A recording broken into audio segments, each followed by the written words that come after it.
দর্শক, আবারও চলে আসলাম আপনাদের মাঝে সহজ পদ্ধতিতে কিভাবে বাংলা লিঙ্ক পায়জামা সেলাই করতে হয়।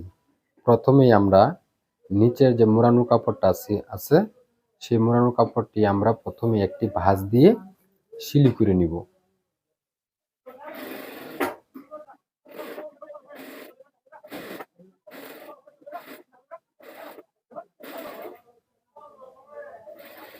দর্শক, একটি ভাঁজ দিয়ে নিলাম, তারপর আমরা এটিকে আরেকটি ভাঁজ দিয়ে সিলি করে নিব।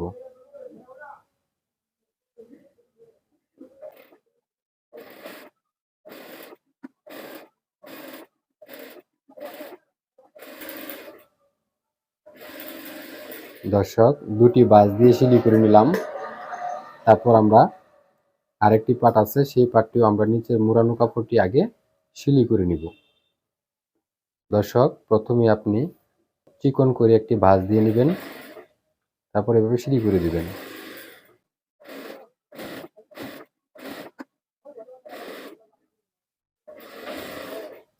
দর্শক, আমরা চিকন ভাঁজ দিয়ে সিলি করে নিলাম, তারপর আমরা কি করব, এই পাটটি আরেকটি ভাঁজ দিয়ে তারপর আমরা সিলি করে নিব। এভাবে চিকন করে আরেকটি ভাঁজ দিয়ে তারপর সিলি করে নিব।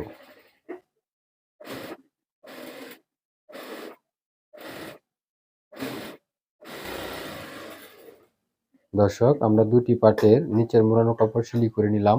এখন আমরা আপনাদেরকে দেখাবো যে পরবর্তীতে আপনি কি সিলি করবেন। তো দর্শক, দুটি পাটের হাই সিলি করতে হবে। আমরা দুটি পাট বাও পাট একসাথে ভিতরে রাখবো। বাও পাট একসাথে ভিতরে রাখার পর আমাদের দুটি হাই আছে, দুই পাশের একটি হাই আমরা প্রথমে সিলি করে নিব। এভাবে ধরে সুন্দর করে সিলি করে নেবেন।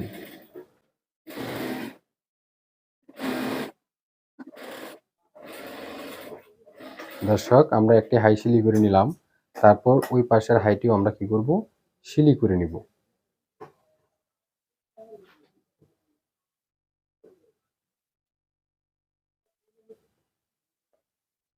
দর্শক, এভাবে ধরে এই হাইটিও আমরা এভাবে ধরে সিলি করে নিব।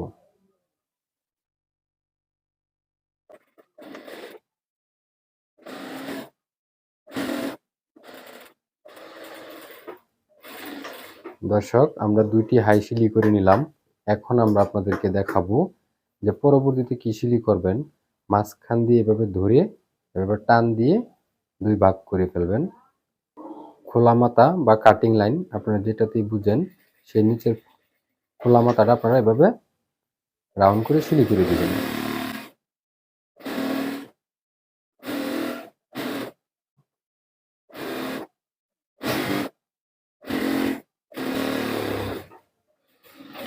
দর্শক, আমরা সিলি করে নিলাম।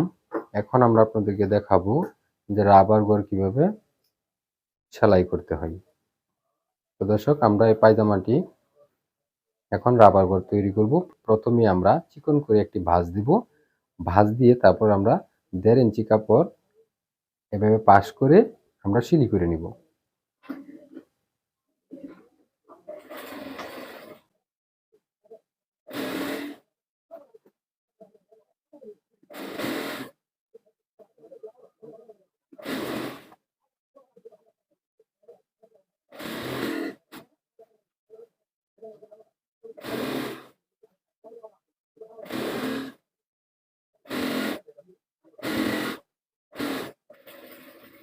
দর্শক, আমরা সিলি করে নিলাম।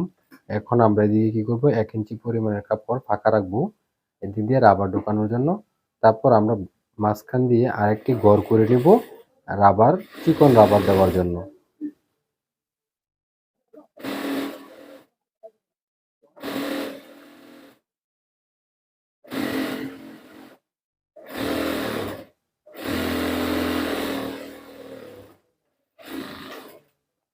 দর্শক, আমরা গড্ডি করে নিলাম। আমাদের বাঙালি পায়জামা সেলাই করা হয়ে গেল। এখন আমরা এটা উল্টিয়ে আপনাদেরকে দেখাবো যে আমাদের আজকের পায়জামাটা।